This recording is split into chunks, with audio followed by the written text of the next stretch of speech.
네, 서울시장 선거 일주일여 앞두고 어제 민주당 박영선, 국민의힘 오세훈 후보가 첫 TV 토론 가졌습니다. 역시 쟁점은 부동산이었는데요.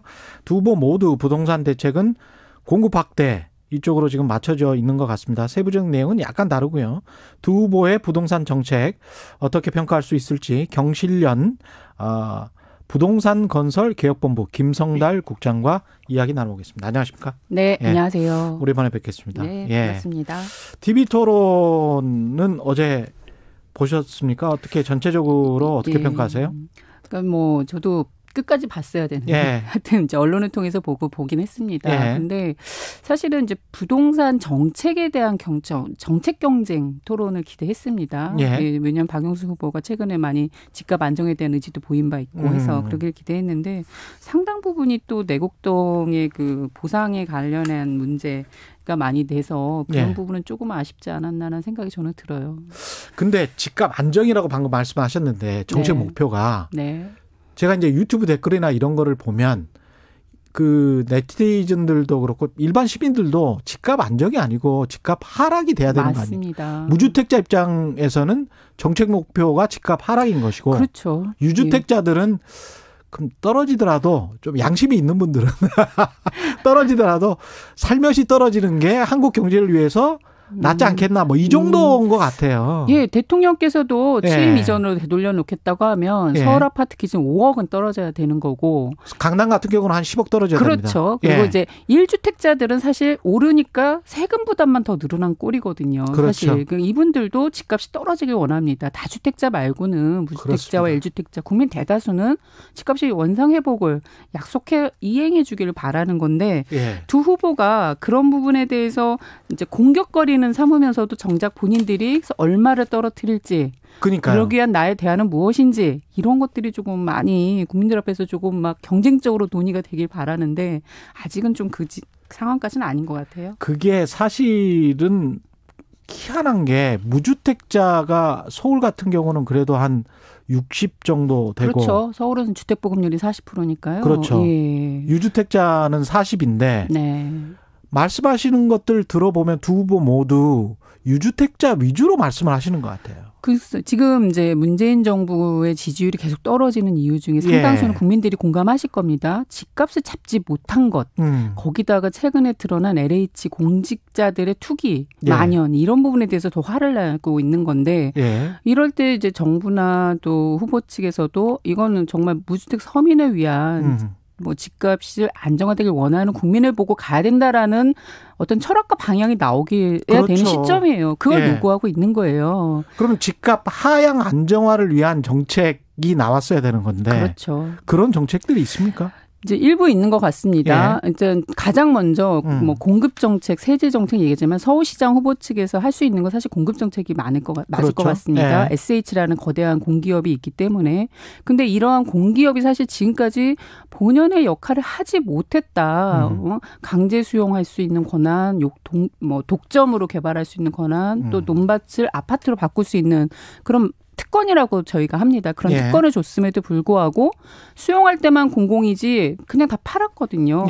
팔아버리고 또는 분양할 때도 철저하게 적정 이윤이 아니라 비싸게 팔아도 로또야라는 어떤 프레임을 활용하면서 자꾸 분양가를 올리다 보니까 부당이득을 공기업도 챙겨오는 구조였거든요. 그런 과정에 대해서 사실 서민들이 원하는 집을 받을 수 있는 기회도 날아갔을 뿐 아니라 그런 공기업의 바가지 분양 주택이 나오면 나올수록 그 옆집이 떨어지는 게 아니라 더 오른다는 겁니다. 기존 주택조차.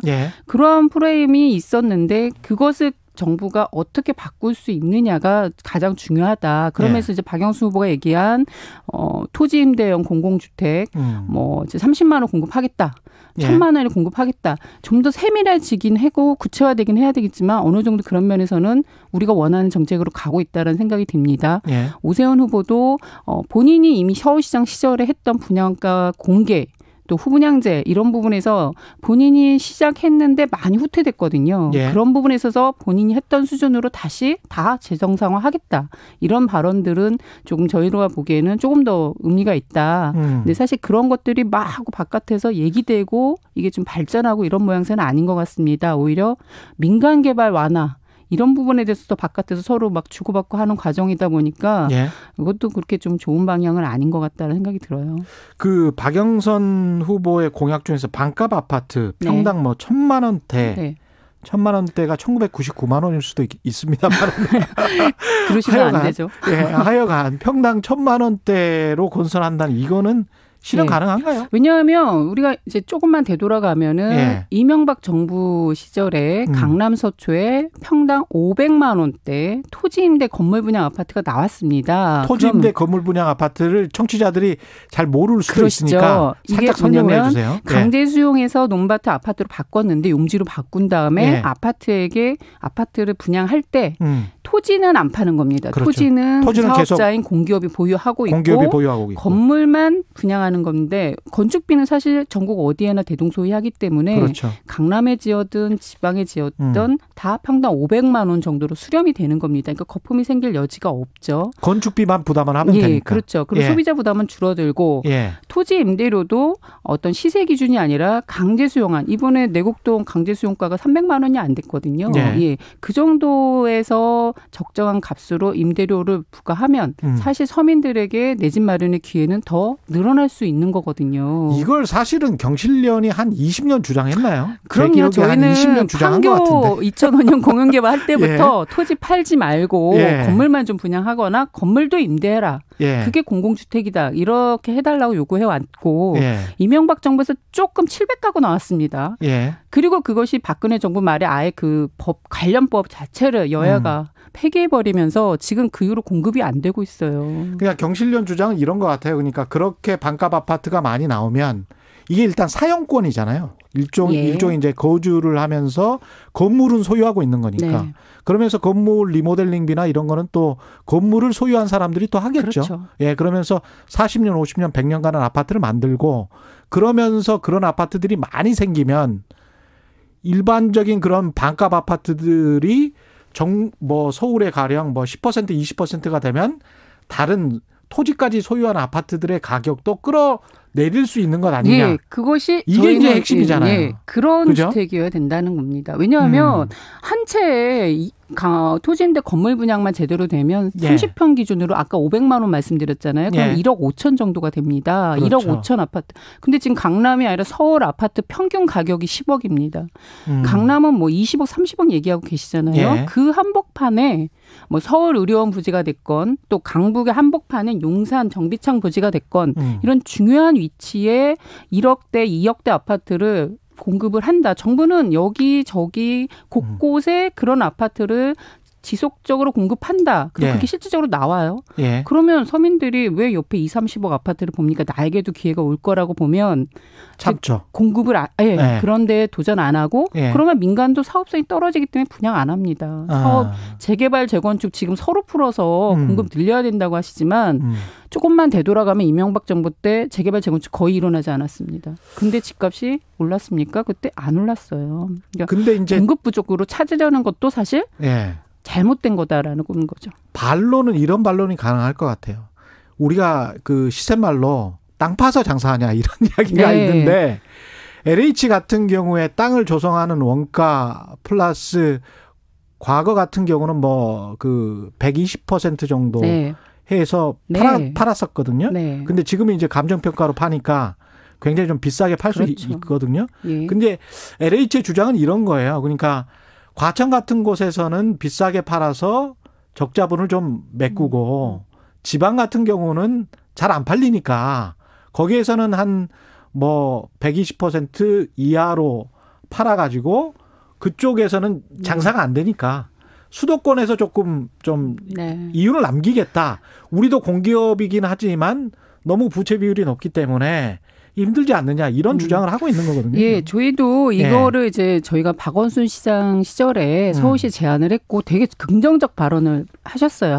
검토해라. 그래서 SH 서울시와 몇 차례 미팅을 했는데 말씀하신 얘기를 하세요. SH에서도 똑같죠. 그리고 이거 싸게 주면 개인이 로또인데 왜 이렇게 줄 이유가 뭐냐. 우리가 그 이익을 가져와서 공공주택도 짓고 저 지방에도 공공사업을 할 수 있는데 라고 하세요. 국토부의 논리도 그 논리고. 근데 문제는 과거에도 그렇게 해왔지만 점점 그 부당한 이득이 늘어나고 있는데 그만큼 공공주택이 늘고 있느냐? 아니라는 겁니다. 왜냐하면 계속 SH가 그 사업별로 원가 자료를 공개하지 않습니다. 사업별로 수익을 공개하지 않고 거기서 나온 수익을 어디에 어떻게 공공주택을 했는지 공개하지 않고 있습니다. 그냥 말씀이에요. 예. 우리가 그렇게 하고 있습니다. 교차보전 방식으로 하고 있기 때문에 예. 부당하지 않습니다라고 하지만 그것을 보여줄 수 있는 구체적인 자료. 지금 경실련하고 원가 관련 소송 중이거든요. 원가 공개를 거부하시면서 그런 말씀을 하시는 게 또 지금 경실련이 SH 같은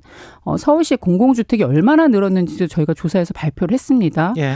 국민들이 원하는 30년 임대, 20년 이상 장기 전세 이런 주택 거의 늘지 않습니다. 대부분이 행복주택 6년짜리 임대료도 비쌉니다. 행복주택이나 예. 또 바깥에서 사들이는 매입 임대. 사들이는데 지금 집값이 이렇게 비싼데 사들이는 비용 자체도 적정한지 알 수가 없어요. 국민들은. 그렇죠. 예, 그 예. 매입 단가가 계속 올라가고 있습니다. 이것이 어떻게 공공주택이냐 저희는 인정하기 어렵다. 오세훈 후보 정책도 한번 살펴볼 필요가 있는데 재건축 재개발 완화 특히 일주일 안에 재건축 재개발 네. 규제를 풀겠다. 서울시장으로 취임하면 이게 이제 일성인데 관련해서는 어떻게 생각하십니까? 글쎄 도시규제 혁파라는 표현을 하셨더라고요. 혁파? 그래서 예. 그 효과로 강남 재건축 단지가 또 들썩거린다 언론에도 나오고 있는데 지금 상황에서 왜 그러한 접근은 도움이 되지 않는다. 예. 왜냐하면 재개발 재건축 우리나라 강남 40년 된 도시입니다. 튼튼해요. 왜 그걸 다시 재개발 재건축해야 되냐. 낡아서 재건축해야 되는데 그렇진 않다. 공급을 늘려서 집값 잡겠다는 건데 비싼 주택 자꾸 나와봤자 다주택자들이 또 사재기하는 그 과거 해왔던 거 방식이거든요. 예. 무주택자에게 돌아가지 않습니다. 왜냐하면 민간 재개발 재건축에서 철저하게 분양가 규제에서 서민이 한 1,000만 원짜리 아파트가 나올 수 없잖아요. 국민들도 아실 겁니다. 그런데 그러한 공급을 늘려서 어떻게 집값 안정으로 이어집니까? 더군다나 또 하나는 집값을 너무 내리려고만 하지 않는다라는 약간 비슷한 뉘앙스의 말씀도 하셨다는 거예요. 예, 예 그거는 정말 위험하다. 국민들이 지금 문재인 정부 지지율이 떨어진 가장 큰 이유가 5억 떨어뜨리지 않았기 때문입니다. 쉽게 말하면. 그런 상황에서 오르는 걸 두려워하지 말라는 말은 조금 더 국민들 무주택자들 집값 상승 원하지 않는 1주택자들 바라보는 것이 아닌 것으로 보일 소지가 매우 크다라는 생각이 듭니다. 근데 여기서 저는 국민들의 속마음이 저는 누차 말씀드렸지만 1가구 1주택자예요. 1가구 1주택자인데 부동산 가격은 지나치게 높다라고 생각을 하고 있습니다. 근데 국민들 속마음이 진짜 아까 말씀하신 것처럼 좀 살기 좋은 임대 아파트를 원하는 건지 분양받아서 나도 한몫 챙기겠다는 거를 원하는 건지 네. 그게 지금 헛갈린단 말이죠. 우리나라 사람들은 네. 소득이 늘지 않습니다. 자산이라는 것이 본인의 노후 수단이 된 지 오래됐습니다. 그걸 또 경험해 왔고. 근데 그거를 자꾸 나쁘다라고 하는 것보단 정부가 집을 살 수 있어요. 열심히 일해서 살 수 있을 정도 가격을 만들어주면 되는 겁니다. 문제는 가격이죠. 예, 그러면 그거는 민간이건 공공이건 어디에서 내 소득에서 어느 정도 벌면 살 수 있는 시대로 돌아가자는 얘기인데 마치 집값을 계속 올려달라는 요구는 절대 될 수가 없다. 살 수 있으면 되는 거거든요. 그리고 주거 수단을 확보해 주는 게 중요한 거지.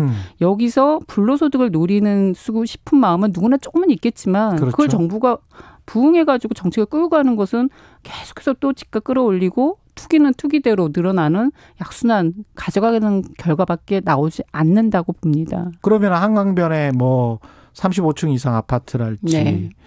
층수 제한 이렇게 푸는 거 이런 거는 예. 어떻게 보시면 두 후보 다인데 서울시에 도시계획이라는 게 존재하는지 사실 좀 많이 전문가분들이 회의적으로 말씀하시잖아요. 그린벨트 계속 풀겠다는 얘기하시고 또 하나는 공공재개발이라는 정책이 500%까지 얘기합니다. 이미 이제 층수 규제나 어떤 용적률 규제라는 걸 다 풀어버리겠다는 정부 계획이 있는데 여기서 중요한 건 도시라는 토지의 집약적 이용이 나쁜 건 아니거든요. 네. 예, 그러면 그 집약적 이용을 해서 얼마나 공공주택이 나오는지, 얼마의 개발 이익을 공공이 가져오는지가 관건입니다. 근데 지금 현재 재개발 재건축 사업에서 개발이익 환수 제대로 안 됩니다. 대부분 민간 주고 공공이 가져오는 건 아주 일부의 공공주택 찔끔을 돈 주고 사오는 구조예요. 그것도. 이거 구골임대와 다를 바 없다. 왜냐하면 대부분을 거의 불로소득 보장해 주기 위해서 임대주택 찌끔 가져오기 위해서 불로소득 다 주고 이러한 재개발 재건축 사업인데 이거부터 정상화 하셔야 된다. 거기에 공공성을 강화하는 방안들이 나오는 게 우선돼야 되는데 40초 남았는데요. 그게 중요합니다. 예, 세금 관련해서 네. 박영선 후보는 재산세 감면 관련해서 9억 이하인가요? 네. 예. 그 오세훈 후보 같은 경우는 소득 없는 1주택자는 재산세를 전면 감면이고, 네네. 박영선 후보 같은 경우는 9억 이하는 재산세 10% 감면이고, 네. 어떻게 생각하십니까? 요즘 서민들이 집값만 자꾸 올리니까 예. 1주택자들 불만은 이제 그런 식으로 반응하신 것 같다라고 보여집니다. 근데 예. 더 화가 나는 건 불공정 과세입니다. 불공정 과세. 주택만 지금 과세를 계속 강화시키는 구조거든요. 문재인 정부에서. 예. 그거를 주택만 하는 것이 아니라 재벌 빌딩 또 다주택자 임대사업자 단독주택. 지금도 빠져나가고 있거든요. 임대사업자들. 이런 공정성 강화 방안을 공정 과세 강화 이게 더 바람직하고 공시지가부터 바로잡으시는 게 서울시장이 하셔야 할 우선적인 역할이다. 저는 보여집니다. 오늘 말씀 감사하고요. 경실련 부동산건설개혁본부 김성달 국장이었습니다. 고맙습니다. 감사합니다. 말 같은 말.